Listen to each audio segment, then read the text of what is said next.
श्री स्वामी समर्थ मैत्रिणींनो, श्री स्वामी समर्थ कृपेने तुमच्या सर्व इच्छा पूर्ण होत। आज शेवटचा मार्गशीर्ष गुरुवार आहे आणि मी पुरणपोळीचा बेत आखला आहे। मस्त अशी कटाची आमटी झालेली आहे। माझे इकडं पुरण शिजवते, इकडे बटाट्याच्या भाजीची तयारी करते, प्लस पोळ्या सुंदर येण्यासाठी मी आधीच कणिक मळून ठेवलं होतं, कारण की आधी तयारी केली ना पुरणपोळ्या खूप छान होतात। आणि बघा, हे बघू शकता तुम्ही किती छान कणिक मळले। आणि हे बटाटे अजून मी शिजवायला घालायचे आहेत कुकरमध्ये। इतका सारा पसारा चालू आहे, त्यात गुरुवारच्या पूजेची लगबग चालू आहे। आणि इकडं मी पुरण शिजवते।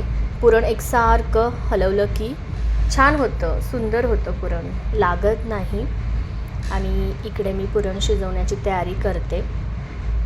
आधी सगळी तयारी करून घेतली ना, पोळ्या आणि स्वयंपाक ही इझी होऊन जातो। त्यामुळं माझी अशी लगबग चालू आहे, असं चालू आहे।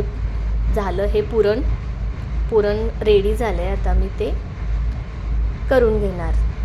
इकडं अशी माझी छोटीशी साधी अशी पूजा आहे, मी पूजा मांडणी केली आहे। आणि ही माझी पूजा मार्गशीर्ष चौथा गुरुवारची।